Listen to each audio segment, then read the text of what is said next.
The coalition has been reduced to a minority government and is inching perilously close to potential defeats on the floor of Parliament after Liberal MP John Alexander resigned over the dual citizenship fiasco.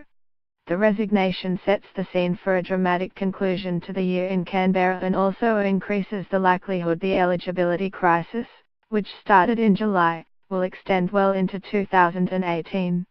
Prime Minister Malcolm Turnbull swiftly used Mr. Alexander's demise to apply pressure on his opponents, urging opposition leader Bill Shorten to force at least 3 Labour MPs under a citizenship cloud to resign or be referred to the High Court.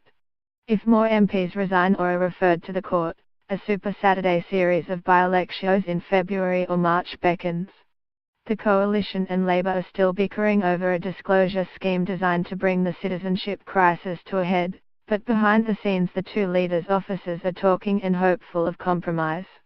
Mr. Alexander quit on Saturday after Fairfax media earlier revealed he was a dual British citizen. The backbencher had not renounced the citizenship he inherited by descent, and the UK Home Office found no evidence to support the former tennis champion's repeated assertions his father had shed all UK ties. "I have always believed that I am Australian and solely Australian," Mr. Alexander said. "Australia is tired of this absurd situation. I don't have any degrees, but I have a degree in common sense and it doest make any common sense." Asked whether a general election was looming, Mr. Turnbull on Saturday responded with a simple no. The government was already down 1 seat in the House of Representatives after the High Court disqualified former Deputy Prime Minister Barnaby Joyce. 2 crossbenchers have guaranteed support for the government on confidence and supply but have not ruled out siding with Labour on other votes. The coalition now has 73 seats, or 74 including the Speaker. Labour has 69, but could muster 74 with the support of all 5 crossbenchers.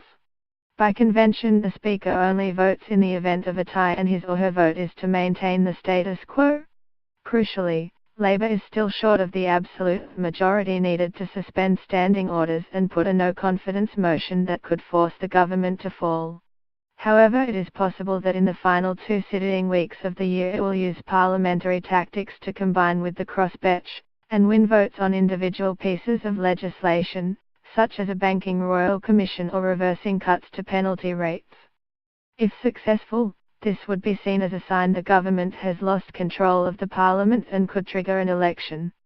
Speaking at the APEC summit in Vietnam, Mr. Turnbull said Mr. Alexander had done the right thing and demanded 3 Labour MPs under a cloud, Justine Key, Susan Lamb and Josh Wilson, follow. Labour should now seriously consider whether their members who admitted they were UK citizens at the time they nominated, not only were but knew they were, whether they should do the right thing, resign from Parliament now and the by-elections could be held on the same day as the by-election for Bullock, Mr. Turnbull said. But when asked whether that extended to crossbench MP Rebecca Harshackett, who Mr. Turnbull last week warned could be a dual citizen and may need to front the High Court herself, the Prime Minister was less definitive.